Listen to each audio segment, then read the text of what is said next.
warahmatullahi wabarakatuh. Yang pertama adalah kelebihan dan kelemahan yang dimiliki oleh diri saya sendiri. Kelebihan dalam diri saya yaitu tidak suka memilih-milih teman, terbuka, ramah, dan menjadi pendengar yang baik kalau ada yang bercerita. Sedangkan kelemahan dalam diri saya yaitu gampang emosian. Yang kedua, apa yang harus Anda lakukan untuk menghilangkan perilaku negatif yang Anda miliki? Yang harus saya lakukan dalam menghilangkan sifat negatif dalam diri saya adalah langkah pertama adalah meresapi dan mengenali emosi tersebut.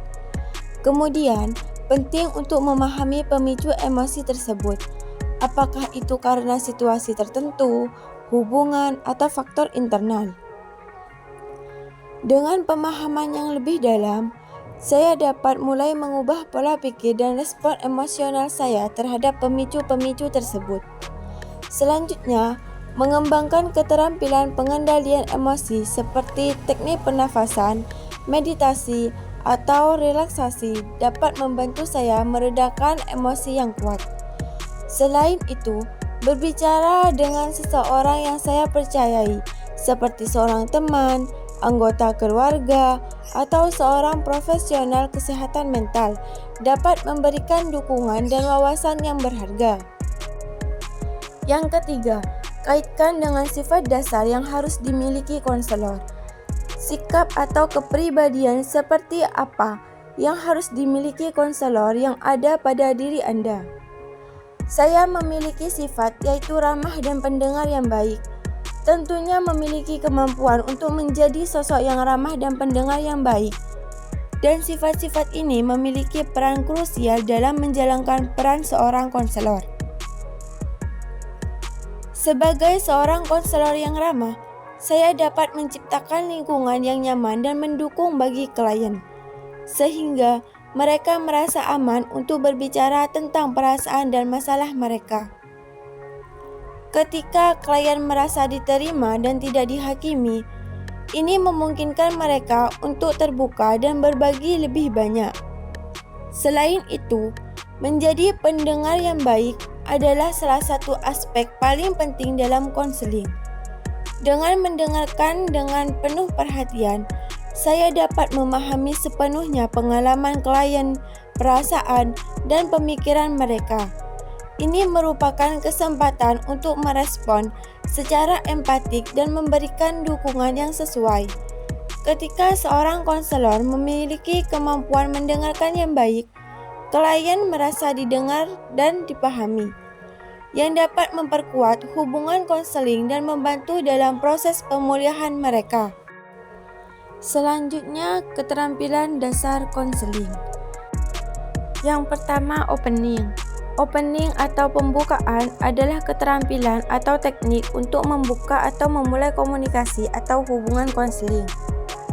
Contohnya sapaan, "Selamat pagi, bagaimana kabarmu?" Yang kedua, attending. Attending adalah keterampilan atau teknik yang digunakan konselor untuk memusatkan perhatian pada klien agar klien merasa dihargai dan terbina suasana yang kondusif, sehingga klien bebas mengekspresikan atau mengungkapkan tentang apa saja yang ada dalam pikiran, perasaan, ataupun tingkah lakunya. Contohnya kontak mata. Mempertahankan kontak mata yang sesuai dengan klien untuk menunjukkan ketertarikan dan perhatian. Yang ketiga, acceptance.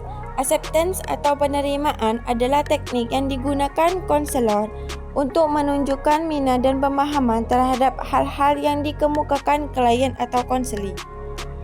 Contoh penerimaan tanpa syarat. Penerimaan klien dengan sepenuh hati tanpa syarat atau persyaratan tertentu. Yang keempat, restatement. Restatement atau pengulangan kembali adalah teknik yang digunakan konselor untuk mengulang atau menyatakan kembali pernyataan klien sebagian atau seluruhnya yang dianggap penting. Contohnya, klien, "Saya tidak bisa beradaptasi dengan lingkungan baru, Bu." Konselor menjawab, "Tidak bisa beradaptasi dengan lingkungan baru." Yang kelima, reflection of feeling. Reflection of feeling atau pemantulan perasaan adalah teknik yang digunakan konselor untuk memantulkan perasaan atau sikap yang terkandung di balik pernyataan klien.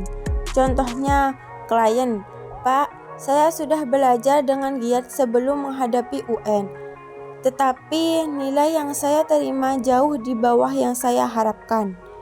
Konselor menjawab, "Sepertinya kamu merasa kecewa terhadap nilai UN yang Anda terima." Yang terakhir, clarification. Clarification atau klarifikasi ialah teknik yang digunakan untuk mengungkapkan kembali isi pernyataan klien dengan menggunakan kata-kata baru dan segar.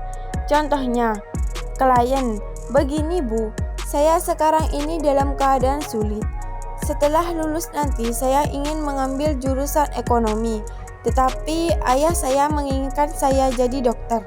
Konselor menjawab, "Pada dasarnya, ada perbedaan keinginan antara kamu dengan ayahmu dalam hal pilihan jurusan." Sekian, terima kasih. You don't even know